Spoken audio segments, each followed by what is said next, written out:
নবম pay scale নিয়ে আদালতের সময়সীমা, সরকারি চাকরিজীবীদের আশার আলো। তো দর্শক যারা এখনও আমার চ্যানেলটি সাবস্ক্রাইব করেননি তারা দ্রুত চ্যানেলটি সাবস্ক্রাইব করুন এবং মহার্ঘ ভাতার সর্বশেষ আপডেট পেতে আমাদের সাথেই থাকুন। সরকারি চাকরিজীবীদের বহুল প্রত্যাশিত নবম পে স্কেল বাস্তবায়নে এবার এসেছে গুরুত্বপূর্ণ অগ্রগতি। দেশের সর্বোচ্চ আদালত নির্দেশ দিয়েছে নবগঠিত পে কমিশনকে আগামী 29 আগস্টের মধ্যে নতুন বেতন কাঠামোর খসড়া রিপোর্ট জমা দিতে হবে। দীর্ঘদিন ধরে সরকারি কর্মচারীরা বেতন কাঠামোয় যৌক্তিক সংশোধনের দাবি জানিয়ে আসছেন। আদালতের সময়সীমা নির্ধারণ তাদের সেই দীর্ঘ অপেক্ষার গতি এনেছে। বিচারকদের ভাষ্য অনুযায়ী নতুন পে স্কেল কেবল বেতন বৃদ্ধির বিষয় নয়, এটি একটি দক্ষ, গতিশীল ও আধুনিক প্রশাসনিক কাঠামো পুনর্গঠনের পূর্বশর্ত। আদালত হুঁশিয়ারি দিয়ে বলেছে, দেরি হলে দেশে অর্থনৈতিক অস্থিরতা সৃষ্টি হতে পারে এবং সরকারি কর্মচারীদের মনোবলও ক্ষতিগ্রস্ত হতে পারে। দ্রুত পদক্ষেপ নেওয়ার উপর তাই জোর দিয়েছে আদালত। সম্প্রতি প্রধান উপদেষ্টা ডক্টর মোহাম্মদ ইউনূস পে কমিশনের চেয়ারম্যান ও সদস্যদের সঙ্গে বৈঠকে বসেছেন। বৈঠকে তিনি বলেন, সরকারি উন্নয়ন কর্মকাণ্ডকে টেকসই করতে হলে কর্মচারীদের আর্থিক নিরাপত্তা নিশ্চিত করা অপরিহার্য। আদালতের নির্দেশকে তিনি সময় উপযোগী ও বাস্তবসম্মত বলেছেন। অর্থ মন্ত্রণালয় এবং জনপ্রশাসন মন্ত্রণালয়ের সূত্রে জানা গেছে, খসড়া প্রস্তুতের কাজ প্রায় চূড়ান্ত।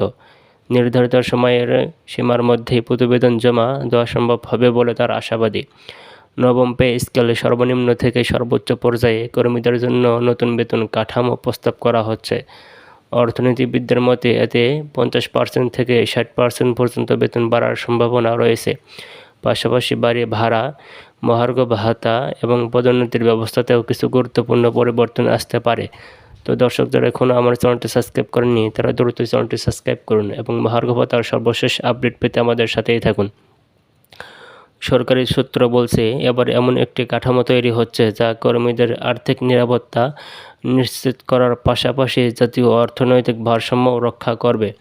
সরকারি কর্মচারীদের বিভিন্ন সংগঠন আদালতের নির্দেশনাকে ইতিবাচক বলে অবহিত করেছে। তারা মনে করছে এটি একটি যুগান্তকারী পদক্ষেপ যা বহুদিনের দাবি পূরণের পথকে সুগম করবে। গেজেট আকারে নতুন কাঠামো দ্রুত প্রকাশের আশায় তারা আশাবাদী।